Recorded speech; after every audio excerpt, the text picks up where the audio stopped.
வணக்கங்க. கவிதா ஆனந்தகோபால் பேசுகிறேன். இன்றைக்கி வந்து தினை ரவாவை போட்டு ஒரு பர்பி உருண்டை பர்பி செய்ய போகிறேன்.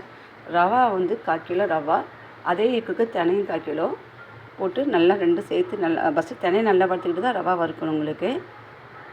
இப்போ தேங்காய் வந்து ஒரு மூடி, அது ஒரு 150 கிராம் இருக்கும், அதையும் நல்லா வறுத்துக்கணும்.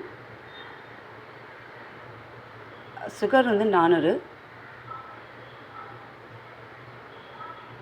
நல்லா கொதிக்க விடணும். அரை கம்பி பதம் இருந்தால் போதும்.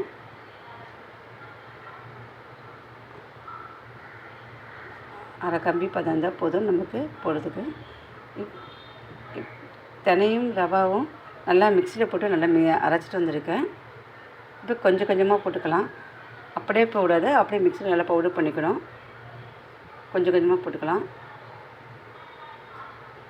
அப்படியே போட்டால் கட்டி கட்டி ஆகிடும். கொஞ்சம் கொஞ்சமாக கிளறணும்.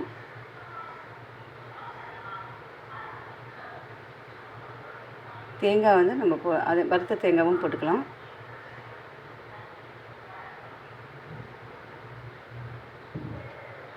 சிம்மில் வச்சு பொறுமையாக கிண்டணும்.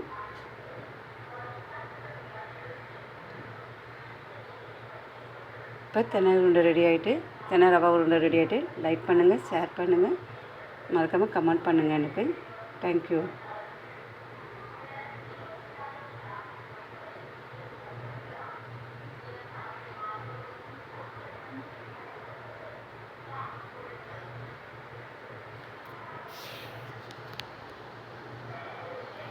பாருங்கள், இவ்வளோ சூப்பராக வந்துட்டு. இதில் குழந்தைங்களுக்கு ஆரோக்கியமாக கொடுக்கலாம் நீங்கள்.